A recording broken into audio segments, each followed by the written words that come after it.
I grew up with a man that I thought was my father. He started defining me from the age of 5 till I was 14. At the age of 7, that was when the rape started. And he told me the day he raped me, if I tell anybody, it's going to kill me, it's going to kill my mother. So I became a victim of rape from a very tender age. How it all started. My mom is a businesswoman. She goes to the market to buy things that she sells. So one of these days, she went to the market to buy things that she sells. Then he told me to lie down. Put my on this. I refused, and he said he's going to beat me. And he forced himself. He put me down, forced himself on me, and he raped me. That was the most painful experience of my life. I have never felt a pain like that in my entire life. My mom came back. She saw me sitting outside and she said, "Patty, why are you sitting here? What's wrong with you?" And I told her that I'm sick. She took me inside and gave me aspirin. And she told him, she asked me, she said, "You're here sleeping while Fatty is outside. She said you're going to take care of her." I had to wash the bleeding because it kept ringing to my head when he told me that if I tell my mom, it's going to kill my mom and it's going to kill me. It's going to strangle me. I live in fear. So the rape continued, And it got to a point, I was about nine years when I started fighting. And one of the things that he did was to make my mom to hate me. And so that I cannot tell my mom what is happening. And anytime I try to tell my mom, he has already made her to hate me. She will push me away. I say, "Oh, please leave me. I'm so busy," and stuff like that. And like, "I need to tell you something. I need to pass a minute," but she will push me. And when he see the way she pushed me, he would tell her, when she's not around, he would say to me that, "You know what? That is how I'll make your mom to hate you. Your mom will never listen to you unless you give yourself freely to me." I started running away from the house as early as 10 years. I just ran away from the house. I won't come back to the house. They will start looking for me, and later she'll get me and she'll beat me. One time, I ran away from the house, and after like 3 days, she caught me, brought me back home, and she beat me. And one of the way when my mom beats me is sometimes she break my head with rod, sometimes she take razor blade, cut my, and put pepper. That is some of the things that. Why did she do that? So she came back that day. I fought him so hard, and she saw me and she asked him, "Why did you beat Fatty this way?" And he said to her that he saw me kissing the boy. My mom believed him, and that day she beat me. She used rod and break my head. She didn't take me to the hospital. She didn't do nothing. It was neighbors that came, tied the hand, rescued me. That pain, anytime, even when I go to the bathroom, as a woman, I'm trying to clean up, I still remember that pain. I still remember the thing I had to go through in the hand of my mother. Because I cannot believe why a mother would treat her child that way. I became weak. So I just allowed him to just take advantage of me, and it was at the age of 14 that my mom found out I wasn't a virgin. She told me to lie down on the floor, take off my undies, and immediately, as she had on the table, she had like a long cane. Almost every African mother have this cane that they used to like put you back on check. And she had a little glass, very little one, with a liquid inside of it on top of the table. So she said to me, "I need to lie down and take off my panties." So immediately it clicked to me what her husband said to me the first day he defied me. And I said, "What do you want to do to me?" She held it. I said, "Lie down." She brought out the cane. So I lie down. I took off my undies. She said, "Oh, you're not a virgin." And I said to her, "What is a virgin?" My mom said, "No, go ahead and tell me. You will not die. Tell me what actually happened to you." So I now told my mom everything. She told me, and I told her, I said, "You remember the day you beat me? You cut my hand with blade, cut my and put pepper. And I told you the day you find out that everything that dad is telling you about me is all like, you will cry." She said, "Yes." I said, "That day he defied me." My mom was crying. She said she's sorry, noticed all this thing was going on and stuff like that. I think she would notice. I think she didn't want to leave her third marriage. She was trying to protect her marriage. I think she knew. But I think she was just tired of being pretending. Daddy, my mother beat me. I mean, she didn't beat me that day. She just pets me, go and take my bath and eat.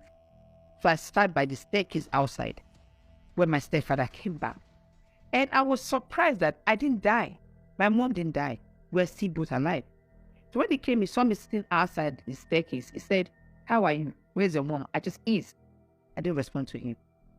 And unlike me, I would never have that confidence, that courage to do that. Now, because I have the backing of my mother, I can now do whatever I want to do. Then when my mom went, when he went into the house, he's still on his uniform. That was when my mom grabbed him and said to him, "So because Patty is not your daughter, that was why you were raping her." That was the day I found out that he was not my biological father. The name I answered today is his name. Because I don't know who I didn't know who my father was. I thought he was my biological father. But he did not deny it. He was just begging, crying that the devil pushed him, that my mother should forgive him and stuff like that. Now my mom took me to go and my mom went to tell her sister before he came back from work. And her sister told her that, I've been telling you, the way you maltreat your daughter, the way you treat her as if she's not your daughter, I told her something was going on. So how are you going to rectify all the harms you have done to this girl? When he came, and that's when my mom grabbed him. And her sister now advised her to take me for spiritual cleansing. Because in African culture, in Nigeria, where my mom comes from, they call them the Igbos. And one thing like that happened, they need to take you for spiritual cleansing. It's a traditional cleansing. And it's supposed to go with the man. So before we went to the village for the cleansing, my mom, her sister told her about a man, a traditional man. They call them the native doctor, traditional man. My mom took me there for cleansing, for me to be cleansed. And they just see what those things as a taboo, that my mom is going to die, I'm going to die, and if it continues. So the only thing for them to do is to cleanse, take away the barrier, the padlock for me. Her sister now would have taken me somewhere, and she took me there, and to a traditional man. They call him the native doctor in Africa. Then she took me there. What the native doctor told her to go out, and she left me alone inside that house, inside the room with the native doctor. And the native doctor wanted to rape me again. The native doctor wanted to fight me all over again. And I told him, and I said, if you touch me, I will kill you. Then he sent me away. Then outside, then my mom came. Just told my mom, say, bring her back later. That's something you are going to buy. My mom's looking over. I'll buy them. I'll bring her back. When we were going, I wasn't myself. My mom wanted to put me into another trauma all over again. So went back to the house, and I told my mom. I said, you know what? Now she started believing everything I told her. I feel she was under a spell. I don't know, or she was doing it because of love. But now when I tell her anything, she start believing whatever I tell her. And I told her, I said, she should not please take me to that place anymore. That the man is trying to rape me. And my mom said, "Oh, I'm sorry for everything I put you through. That why did I tell her?" Yeah, and I said, because the man told me that he's going to kill you, that he has power. So I didn't tell you, "Oh, keep to the mom told me that she'll never take me there anymore." What she did now, she now took me to the village, to her village, where she came from the east, Abia State. She took me there. Now she was protecting the man and exposing me to danger. Now she took me to the village to go and do all the spiritual cleansing. The man is meant to go with me and her. But what she did, she was protecting him from her father, because her father never wanted her to marry my stepfather. So she took me there. They did all the spiritual cleansing on me. And if her husband goes with us to the village, they will make him dance naked in the market. He hated me so bad. Every little thing, he would beat me. He would pull my clothes. He would spite on me. And my mom couldn't do anything. So that one time my mom was fighting, he would beat my mom also. And she just, the best thing is to move you out of the house to go and live with my brother. That my uncle. So I went to live with her brother for like a year plus, and I was living with my uncle when my mother cousin, not her biological brother, not my uncle, when her cousin that was working for my uncle wanted to rape me again. And I told him, I said, I will not let you rape me. So our cousin almost raped me the third time in my uncle's house. And I screamed, I shouted, and I called onto my uncle's wife, Auntie, Auntie. She was sleeping in the living in her bedroom. I was sleeping in the living room that night. And she ran out. And she asked me what happened. And I told her, I said, Auntie, Uncle Chinedu is trying to rape me. What my auntie said, she's still alive. What my auntie said, she said, you know what, that is your business, I don't care. She left me and went away. And I told him, I said, I am going to report you to my mother. So he begged me and cried and begged me not to do that. I should please forgive him and stuff like that. But I didn't tell my mom. I started to let 2 years after my mom died. And I have to come back to the house to come and live. I was clocking 16 when my mom died. And one of the things that I did, and in our culture, when your mom died, where my mom come from, you as the first daughter, mostly you have to be in the house. So I have to come back from my uncle's house back to where I was being raped because I need to be there. That night, my mom was still in the mortuary and this man was defiling. He was defiling me while my mother was still in the mortuary. When my mom found out that I was being raped at the age of 14, that was when she revealed to me that the man, that was when it was revealed to me that the man was not my biological father. So when I came back to the house, my mom was still in the mortuary. The night I came back to the house and I slept in that house, this man, my stepfather, defied. He raped me over again. And he said to me, your mom is no more here to protect you. That if you don't allow me get my way with you, I'm going to kill your siblings and kill you the way I killed your mother. And I was scared. Before we buried my mom, she was still in the mortuary. I became a slave all over for him. When he go out, it became worse. Now he defied me every day. Later, I was rescued by a pastor when he heard my story, and he rescued me and sent me back to school. I went back to the university and I became a graduate. Everybody know my story. Even before I wrote in book, people know my story. But at the end of the day, everybody stigmatized me. Everybody just avoided me. They called me all sorts of names. And so 2016, I went to America. With my friend, I went for her movie premiere in Orlando. So I had to go for a movie premiere. The name of the movie is Benevolence. And there was another actress also that had a movie premiere on that day. And that movie had to do with malaria and rape. But when it was time for question and answer, I noticed that our parents, even African parents in America, don't want to talk about rape. So we're in this place with my friend Doris, movie premiere, The Benevolence. And another movie came up about that girl. And that movie, her father raped her.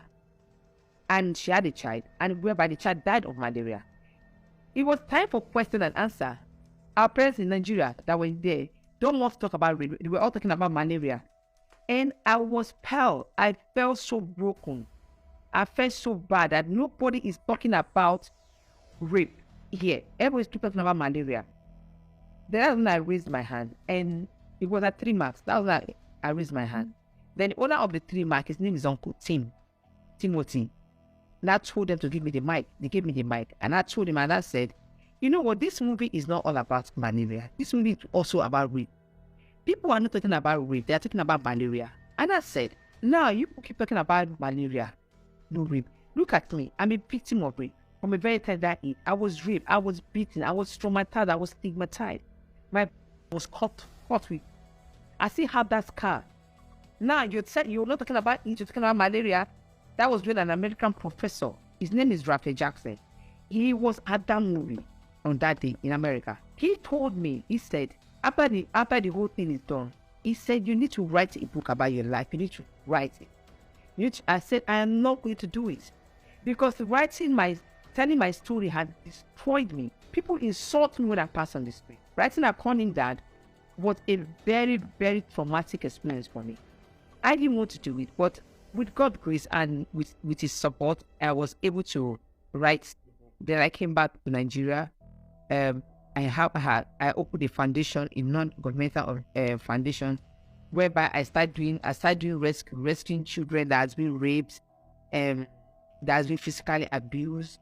Here I don't go to school through my foundation. Where I do is just to help them and make them have a life. Just this month, a girl was killed, raped by a guy that said, "I like you." She said, "No, I don't want to date you." She was killed. The rate of rape in Nigeria is high, but they cover up. In Nigeria, here, no child is safe. You find out that a lot of pastors defy children. Teachers these days defy children, rape children. Doctors are being arrested that rape children in Nigeria. So no child is safe in school, in church, in the mosque, anywhere. Because there's always one monster that always take advantage of little children, that rape children. If you get that person arrested, if it's not the police, you get him arrested. Don't forget that person that accomplice, that suspect have a family. What happened at the end of the day? Your life is in danger. So what did you do? You've already gone to arrest somebody that have a family. They will come after you. One of the things that I keep telling victims in Nigeria, as a victim of rape, one of the things, I don't see myself anymore as a rape victim. I see myself as a survivor. Because I've been through hell and back. I know what pain is. And one of the things I keep telling victims is that if you want to speak out, speak out. Be courageous enough to speak out.